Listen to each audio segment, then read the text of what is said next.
Bu zino ham cho'chqadan battar harom narsa. Shu bir nomahramga qarayotganda o'sha cho'chqadan jirkangandaqa jirkanilsa shu holdan. Shu birovni bir ayoliga qiziga o'y fikr ketayotganda cho'chqadan hazar qilganda hazar qila olsa odam. Shuni qila olmaymizda. Mana shu hazar qila olmasligimiz zinoga yaqinlashish. Shuning uchun Alloh zinoga yaqinlashmang deyapti. Innahu kana fahisha. Bu zino fahsh. Aql, sog'lom aql qabul qilmaydigan.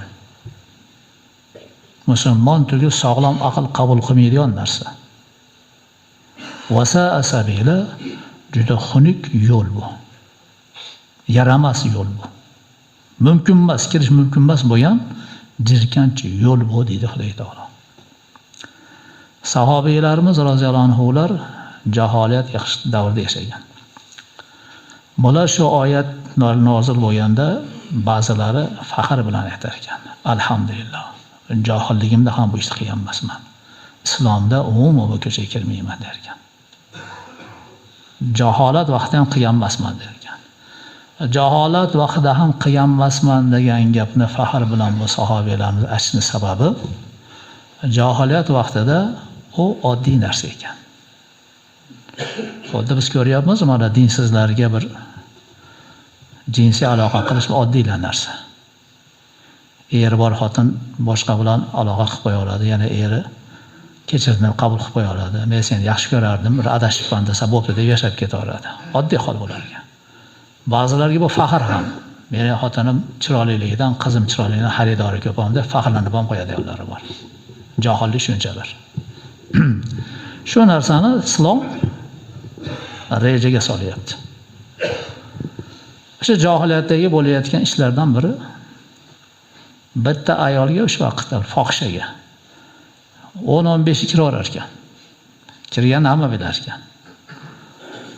Uni bo'yida bo'lib qolsa, mabodo o'sha buzuqini chiqib turib, qarab turib, bu seni bolang desa, haligi kirib yurganlar faxr bilan meni bolam ekan deb qabul qilib qo'yar ekan.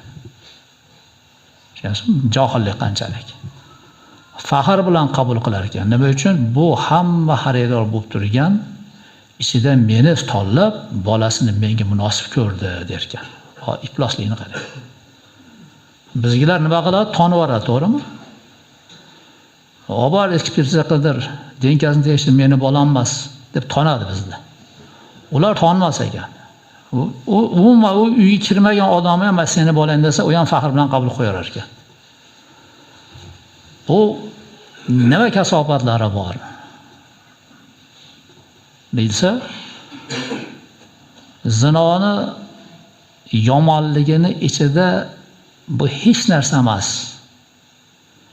degan gap tap kelyapti. O zinoni gunohlari, buni kasobatlarini oldida biz sizga aytadigan narsa hech narsa emas. Bu hech narsa emasini tomosha qiling. Birinchi navbatda o'sha hech narsa emas deyotgan ulamolar aytayapti, lekin rizqidan baraka ketadi deyapti. Bu hech narsa emasmi? Bundan kattalari bor-da. Rizqdan baraka ketish. Biror bir fohish ish qiladigan fohishabozni ko'rganmiz, chiroyli hayot kechirgan. Unda odamlar nafratlanadigan jirkanch holat paydo bo'ladi deyapti. Nusqilib tashlaydi. Ko'rgan go'dak kepatas qursin deydi, to'g'rimi? Turli tuman anvoy kasalliklar mashinada bo'ladi deyapti. O bunga butun yaxshilik eshiklari yopiladi deyapti. Yaxshilik eshiklari yopilishi qanday desa, u bilan birov qudandachilik qilmaydi. Uni qo'shni qilishda ham hushyor bo'ladi. Qarindosh urug'ida ham suzib ketadi. Kerak bo'lsa ota yoki ona oqam qo'raveradi farzand. Senda bolam yo'q deb. Bu eng kami. Qo'yani qo'ya olasiz. Bu tabiiy Alloh subhanahu va taoloni harom qilgan narsa bilan mashg'ul bo'lgan odam Xudoning g'azabi kelishi. Unga Xudo taoloning qahri kelgandan keyin do'zax 100 ga 100 buniki. Bu ishdan qochmaslikning iloji yo'q.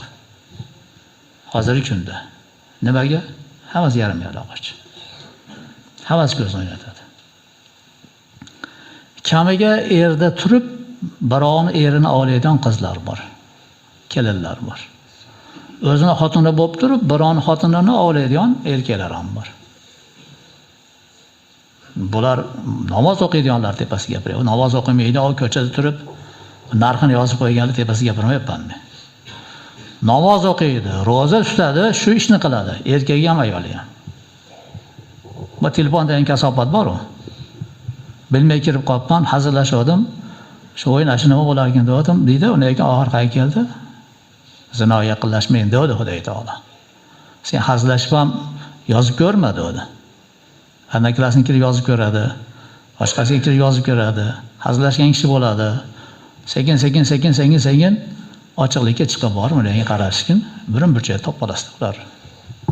Er Rossiyada. Yoki xotin ham Rossiyaga ketgan, u yerda bir narsa bo'lib kelayotgan, ayol kishi ham. Qo'rqmaydi hozirgi odamlar.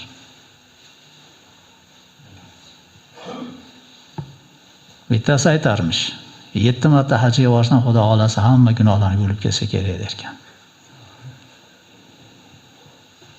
Iloyo yuvilsin. Yuvilarmikin? Tushunasizmi? Bu bitta haj bilan yuviladigan ishga aqli yetmayapti o'zining ham qilgan ishini. Ayol kishi bu.